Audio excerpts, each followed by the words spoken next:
Shalom saudara, kita masuk episode 254 dari 0821 1029 dan seterusnya. Shalom Pak Era, saya wanita usia 39 tahun dan berjemaat di GBI. Selama pandemi ini saya merasa jauh dari gereja,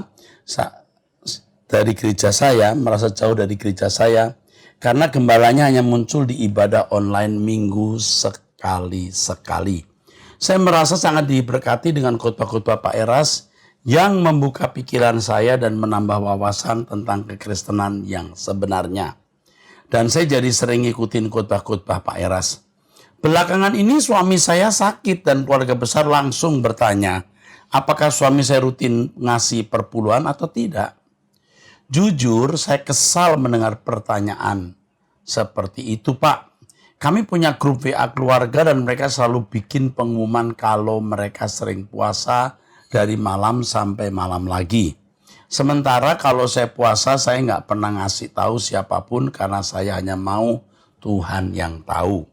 Saya sering merasa rendah diri karena saya tidak bisa berpuasa seperti mereka 24 jam penuh dan saya menganggap mereka lebih kudus daripada saya karena hidup saya masih banyak dosa. Salah nggak sih Pak, saya memiliki perasaan seperti ini? Suami saya memang memberi persembahan ke gereja semampunya dan tidak 1/10. Karena dia banyak membantu saudara-saudaranya yang kurang mampu, apalagi saat pandemi seperti ini. Jadi kalau dihitung-hitung justru pengeluaran kami menolong saudara-saudara yang kesusahan jauh lebih besar daripada perpuluhan. Sampai-sampai kami pun harus hidup sangat hemat. Yang jadi pertanyaan saya, Pak, apakah pendapat mereka benar? Apakah suami saya sakit karena kami nggak memberi persepuluhan yang seharusnya? Apa keputusan kami ini salah? Terima kasih ya Pak, kiranya Tuhan selalu memberkati keluarga dan pelayanan Pak Eras. Yang pertama soal puasa. Murid-murid Yesus berpuasa pada saat mempelai mereka diangkat. Tuhan Yesus mengatakan ada saatnya murid-murid berpuasa. Ketika orang-orang Yahudi protes mengapa mereka tidak puasa, Yesus mengatakan ada saatnya puasa. Dan puasa itu bukan sekedar rutinitas akhirnya menjadi Taurat yang membangkitkan kesombongan rohani.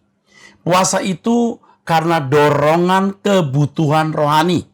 Karena kebutuhan rohani yang mendesak, maka seseorang tidak bergairah makan.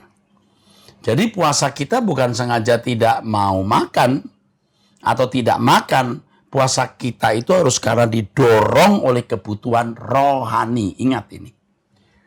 Tubuh kita bait Allah, jangan memaksa puasa sampai kita menjadi tidak sehat. Tetapi puasa itu bagus sebenarnya untuk kesehatan jika tidak berlebihan. Ada banyak kegunaan orang puasa itu.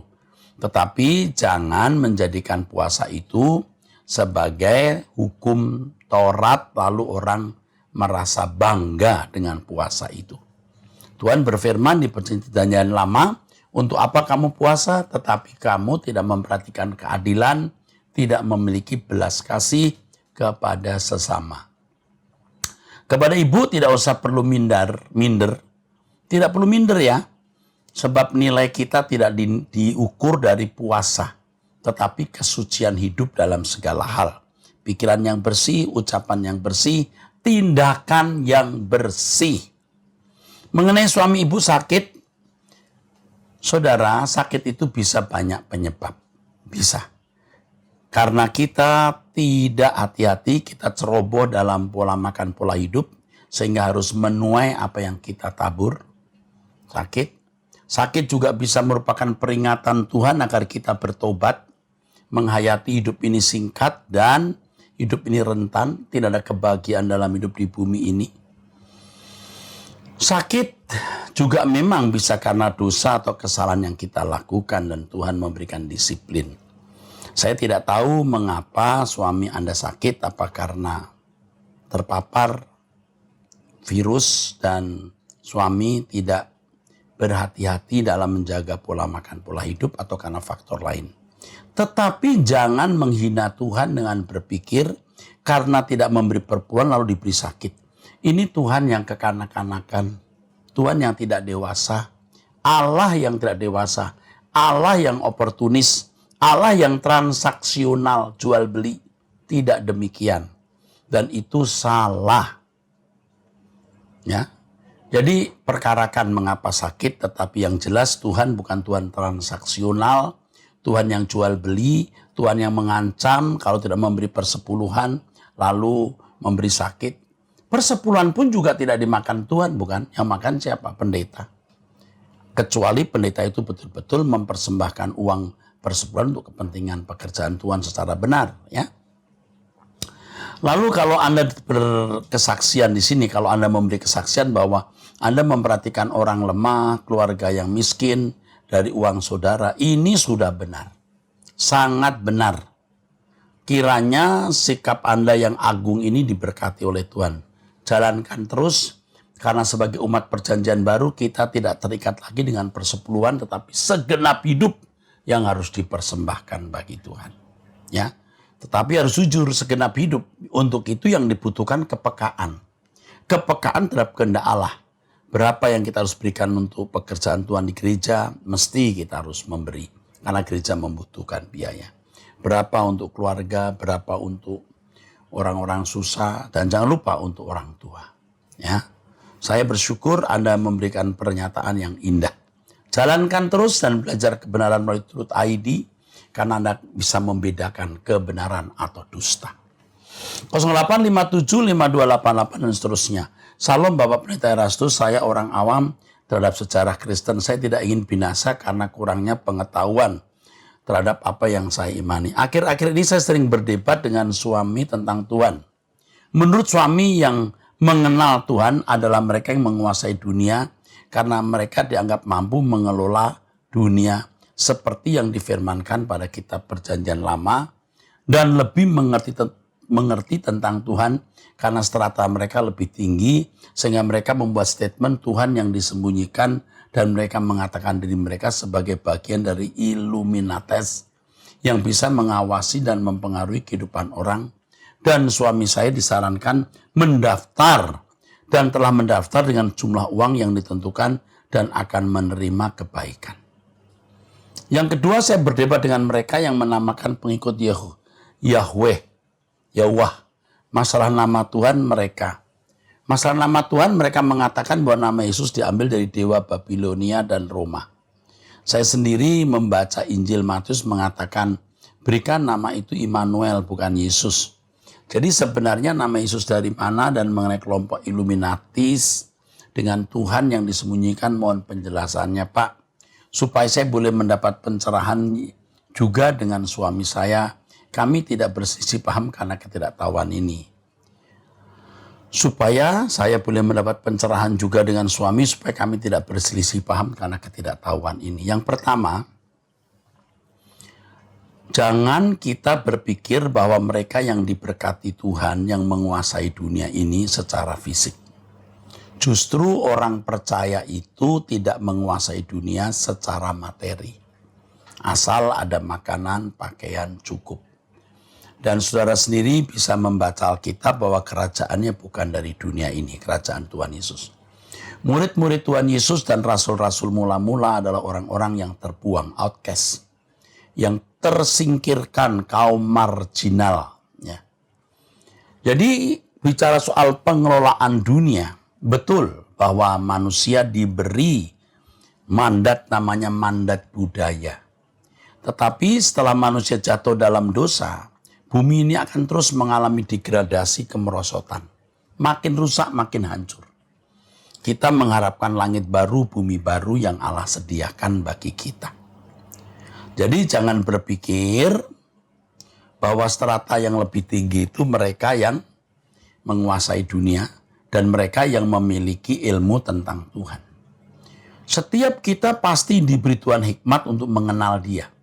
Pengenalan yang cukup memadai supaya kita bisa menempatkan Tuhan di tempat yang patut, yang pantas, dan kita menempatkan diri kita secara benar di hadapan Allah. Harus memiliki pengetahuan yang memadai, tapi juga tidak perlu berlebihan. Nah, setiap orang harus mengalami perjumpaan dengan Tuhan. Dan untuk itu, saudara, seseorang harus bergumul setiap hari. Berdoa pagi, belajar firman, dan seterusnya. Tidak usah mendaftar di satu kelompok atau komunitas pakai uang lagi. Supaya hidupnya menerima kebaikan. Tidak perlu. Saudara bisa bertemu dengan Tuhan setiap hari dalam ruang doa. Saudara bisa mendapatkan bimbingan dari hamba Tuhan yang mengenal Allah dengan benar. Tidak perlu eksklusif di kelompok tertentu. Saya khawatir Anda bisa malah tersesat. Ikuti Truth ID, dengarkan khotbah yang saya sampaikan. Saudara akan mengerti itu. Anda tidak perlu bergantung kepada saya, gereja tertentu, lembaga tertentu. Saudara harus bergantung langsung kepada Tuhan dan mengalami perjumpaan dengan Tuhan. Saudara akan pasti mengenal Tuhan, pasti. Dan saudara pasti diberkati oleh Tuhan. Diberkati tidak harus memiliki mobil mewah, tapi Anda pasti bisa membalas kebaikan orang tua, menolong sesama, tidak jadi beban, dan pasti menjadi berkat bagi pekerjaan Tuhan. Oke. Yang kedua, saya berdebat dengan mereka yang menamakan diri pengikut Yahweh. Saudara, kalau di Cina, saudara kalau memanggil Yesus, Yesus, Cu Yesus. Kalau di Jawa, ya Gusti Yesus. Kalau orang Barat, Jesus. Kalau kita bahasa Indonesia, Yesus. Ini diambil dari kata Yehosua. Nama yang sebenarnya juga menjadi nama umum. Ini generic name. Nama umum, Yosua itu nama umum, saudara.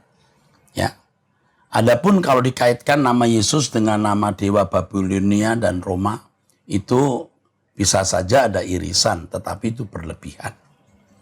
Yang penting adalah pengenalan akan pribadi anak Allah itu, Yosua Hamasia. Yang penting mengenal pribadi, bukan mengenal sebutan. Sebab nama Yosua juga nama umum yang dimiliki banyak orang di zaman itu. Ada nama Bar Yesus misalnya. Ada Yesus atau Bar Yosua. Yang penting mengenal pribadinya dan berjalan bersama dengan Tuhan. Lalu mengenai kelompok Illuminatis, saya tidak tahu kelompok ini yang mana. Karena ada beberapa kelompok, saudara termasuk kelompok yang mana yang dimaksudkan ini. Tapi saya kira seperti nasihat saya tadi, tidak perlu masuk kelompok mana-mana. Belajar saja, dan Tuhan yang hidup, Tuhan yang hadir, Tuhan menyertai kita. Tuhan akan memimpin kita. Tuhan akan memberi hikmat. Kita bisa mengalami Tuhan. Tidak usah bergantung kepada manusia. Lalu Anda membaca Immanuel. Immanuel. Artinya Allah beserta kita. El itu Elohim. Allah beserta kita. Immanuel Elohim. Allah atau Elohim beserta dengan kita. Ini maksudnya bahwa kedatangan Tuhan Yesus membuahkan manusia bisa bersekutu dengan Allah setiap saat. Tubuh kita menjadi Bapa Roh Kudus, disitulah Immanuel terwujud di dalam kehidupan. Saya kira itu yang saya bisa sampaikan. Kalau ada hal-hal yang belum jelas, Anda boleh tanya saya lagi. Tapi saya harapkan saudara bisa mengikuti Truth ID supaya lebih cerdas. Jangan mudah terpengaruh oleh ajakan-ajakan yang sebenarnya tidak membawa kita kepada Tuhan dan pengenalan yang benar akan Tuhan.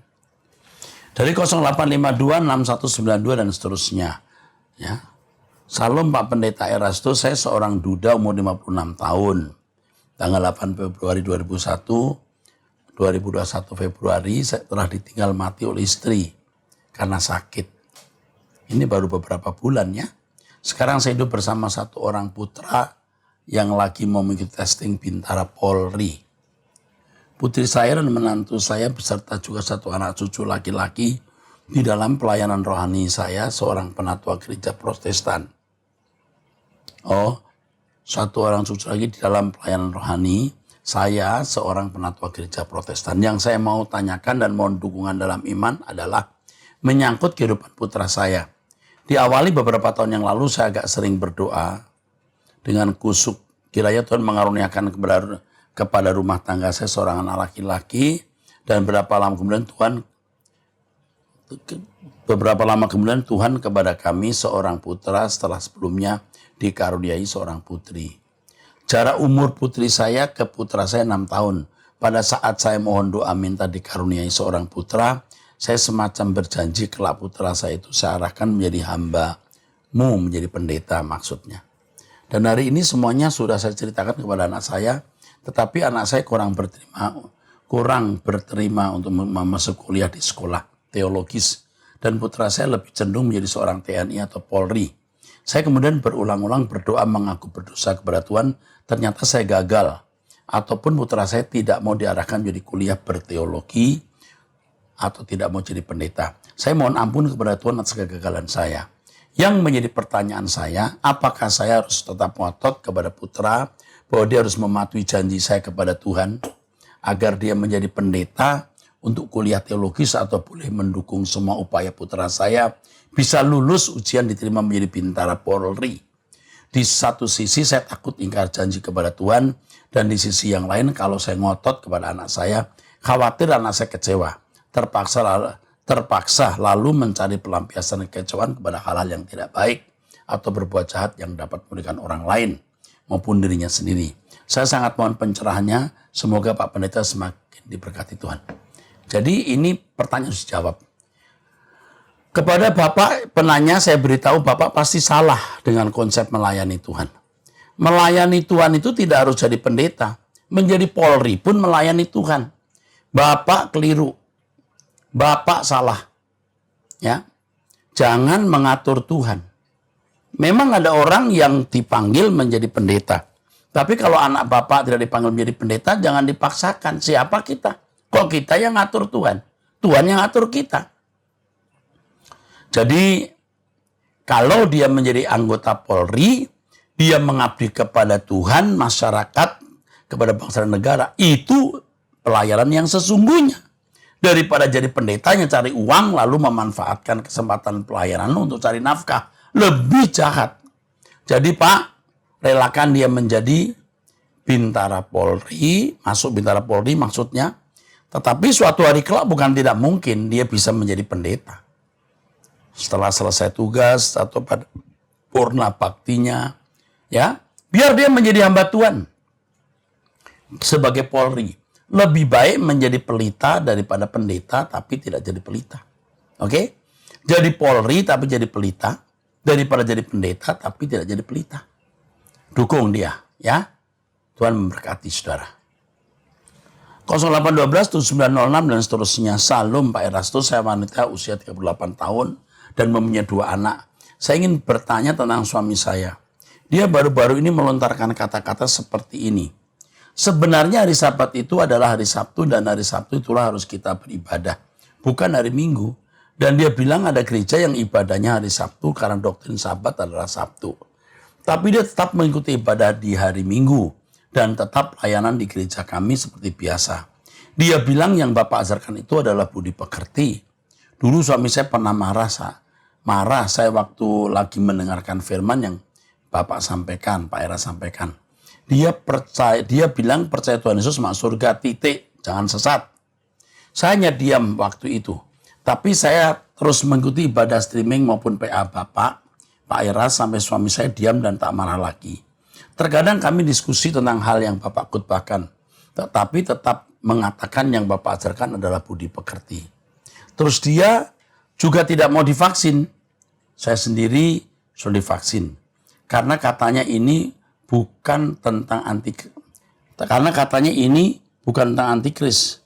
Dia bilang kita ini percaya pada WHO yang memberi pinjaman untuk vaksin. Tapi coba lihat lambang pada, nggak usah disebut, nggak apa-apa ya Pak. Lambang dari bumi datar. Jadi maksudnya Pak, kita percaya pada, ya nggak apa-apa saya bacakan aja ya. Kita percaya pada PBB dan WHO, tapi kita tidak tahu ada apa di balik itu. Saya yang saya tangkap suami saya bilang kalau tidak divaksin kita bisa keluar negeri. Kalau kita tidak divaksin, kita tidak bisa keluar negeri. Artinya kita akan diikat pada akhirnya kita harus mengikuti kemauan dunia yaitu vaksin. Saya bingung jalan pikirannya, Pak. Bisakah Bapak memberi penjelasan dan penjelasan itu saya akan dengarkan ke suami saya. Terima kasih Pak atas jawabannya. Saya ucapkan terima kasih. Yang pertama mengenai ajaran saya budi pekerti, saya jawab benar. Pengajaran saya pengajaran budi pekerti. Tetapi budi pekerti yang standarnya Yesus. Budi pekerti yang standarnya sempurna seperti Bapa. Must be perfect as just our Father. Ya. Budi pekerti yang standarnya Yesus seperti Yesus. Dan itu dimungkinkan karena Yesus menebus dosa kita. Dan kita harus dimuridkan untuk sempurna seperti Bapa atau serupa dengan Yesus. Jangan hanya melihat satu aspek. Ya, khotbah saya mungkin sekarang judulnya sudah di atas 2.800, 3.000. Ya. Begitu banyak khotbah, belum seminar, belum buku yang saya tulis sekarang 100 judul lebih. Jadi, jangan hanya melihat satu kalimat, dua kalimat lalu menyimpulkan. Tentu apa yang saya ajarkan dibangun ya secara tepat di atas landasan berpikir dan doktrin yang sehat. Memang khotbah saya adalah budi pekerti. Ya memang Tuhan menghendakinya begitu kok. Dikembalikan ke rancangan semula itu budi pekerti. Budi pekerti yang sempurna seperti Bapa atau serupa dengan Yesus. Mengenai vaksin, saudara pasti pemerintah sudah berusaha untuk mengambil keputusan yang terbaik untuk masyarakat. Apalagi Bapak Presiden kita, Bapak Jokowi, nothing tulus. Nothing tulus artinya tidak cari keuntungan untuk dirinya sendiri. Berusaha bagaimana melawan COVID supaya masyarakat bisa sehat dan mencapai kemakmuran seperti cita-cita para founder atau pendiri bangsa ini. Nah, jadi seperti juga di banyak negara, vaksin diupayakan supaya jangan banyak orang yang menjadi korban COVID-19. Tetapi memang menyedihkan ada pendeta-pendeta yang khotbahnya itu antikris. Ada yang memang bukan antikris tapi harus percaya Tuhan daripada WHO dan PBB. Saudara, PBB tentu tidak ceroboh. WHO sebagai tangan perpanjangan PBB tidak mungkin ceroboh. Telah terbukti kok selama puluhan tahun WHO telah membantu banyak masyarakat dunia ini. Kan sudah terbukti bukan hanya satu kali. Kalaupun ada kekurangan, kelemahan, bahkan kegagalan dan cacat, bisa saja. Tapi kita tidak bisa mengatakan WHO, perpanjangan tangan PBB ini sesat, salah, jahat, mendatangkan bencana. Itu tidak baik, saudara. Harus ada bukti yang jelas. Ya, jangan hanya kata orang atau kira-kira. Tapi sekarang begini saja. Coba kalau percaya Allah itu hidup, Allah itu ada, tanyakan kepada Tuhan. Apa jawabannya? Kalau nanti saya menjawab atau manusia menjawab, orang bisa mendebat, bisa berkilah, bisa membantah. Tapi kalau Tuhan yang menjawab, Anda nggak bisa bantah kan? Tanyakan kepada Tuhan. Tapi saran saya, divaksin saja sesuai dengan anjuran pemerintah. Ya, oke. Tuhan memberkati. 0813 1456 dan seterusnya. Pak Era, saya jemaat Rehoboth dari tahun 2012 dari mulai Mall of Indonesia ya di Kelapa Gading sampai di Arta Gading. Anak saya yang paling kecil terdaftar sekolah minggu. Kalau kami tidak mendaftar Pak karena kami malu, waktu itu kami harus pindah sana sini. Karena suami bangkrut, rumah terjual, jadi malu memakai alamat pindah sana sini. Saya dan Mi 4 anak, saya bergereja di Rehoboth merasa ada ketenangan, kedamaian dengan khotbah-khotbah Pak Eras. Sehingga kami berjuang, berusaha kembali, dan anak-anak sudah selesai semua kuliah. Sebelum saya lanjutkan, saya beritahu, Anda daftar saja. Soal pindah-pindah itu tidak masalah, setiap pindah beritahu. Sebab kalau Anda tidak mendaftar, nanti gereja Rehoboth akan memberikan bantuan atau membuat koperasi simpan pinjam. Anda tidak menjadi anggota, tidak bisa ikut. Kita tidak bisa membantu semua orang. Ya. Akan tapi di pandemi ini selama setahun suami tidak bekerja sehingga cicilan rumah macet dan dan Deka tarik kembali sama bank dan akhirnya dan ditarik ya kembali sama bank dan akhirnya kami pulang ke Surabaya di rumah kami. Akan tapi selama setahun ini ibu saya sakit gagal ginjal sudah stadium 5, tidak ada yang juga yang merawat. Jadi saya merawat ibu saya di Cirebon ya. Itu pun seizin suami dan anak-anak yang satu di Surabaya, satu kerja di Kalimantan, yang satu ikut di Cirebon sampai merintis usaha. Anak saya nomor 3 yang baru selesai kuliah dan suami juga ikut ke Cirebon karena kami juga ada rumah di Surabaya. Dan di Cirebon ada rumah di Surabaya dan Cirebon. Akan tapi selama setahun ini suami saya menuduh saya selingkuh dengan bekas pacar kakak ipar saya. Bekas pacar kakak ipar. Kan aneh, anak-anak semua bilang ada bukti, enggak Pak. Tidak ada, tapi barang bilang tahu hotelnya sampai saya disuruh sumpah di Alkitab. Saya pun ikuti, bikin perjanjian tertulis. Akan tapi yang membuat saya enggak terima sekarang ini, sumpah di Alkitab itu setiap hari ya. Saya dan anak juga bosan kan Pak. Akhirnya anak-anak kan semua pada bilang cerai aja. Kalau sudah tidak percaya, akhirnya daftar perceraian. Pertama papanya yang daftar terus dia minta maaf tidak dilanjutkan. Tetapi besok diulangi lagi, terus begitu anak saya yang nomor 3 dan nomor 2 kan laki. Dia tidak terima namanya ditindas, mamanya ditindas terus. Akhirnya didaftarkan kembali perceraian di Cirebon. Itu minta maaf lagi tapi diulang terus, tidak percaya dan terus memfitnah dan mengata-ngatain yang jelek-jelek tiap hari. Saya tetap bersabar dan perlakuan itu tetap mengampuni. Suatu malam suami suka marah-marah. Terus pas dia tidur saya lihat HP-nya rupanya ada cacingan sama janda. Ada chattingan maksudnya sama janda anak 1 umur 4 tahun. Dia bilang sudah cerai dengan saya selama 5 tahun. Dan akhirnya saya tidak mau lagi terima suami saya dan saya mau melanjutkan perceraian ini. Pak mohon sarannya Pak, saya sudah menikah 31 tahun dan maaf Pak terlalu panjang ceritanya. Oh ya Pak umur saya 53 tahun, suami 56 tahun. Aduh ini ya kok jadi ribet banget. Udah menderita begini kok masih mau pacaran lagi nih laki-laki. Lalu istri dituding selingkuh. Saya tidak bisa menjawab dengan jawaban yang cepat. Nanti penanya akan dihubungi oleh konselor kami, lalu akan dijawab. Tetapi saran saya jangan ceroboh membuat perceraian dulu. Tanya suami apakah benar mau jadi suami yang baik, mau serius, mau berubah ya. Diajak bicara dengan anak-anak dalam damai sejahtera. Ya. Tapi lebih dari ini nanti konselor saya akan bicara dengan ibu. Ini ruwet ya, ini ruwet. Saya tidak bisa menjawab, saya harus tahu lebih detail kasus yang ada ini. Oke. Tapi saya sedih ya, saya duka cita. Bisa jadi suami ini menuduh karena dia ingin menikah lagi atau pacaran lagi dengan janda tersebut. Bisa saja ya.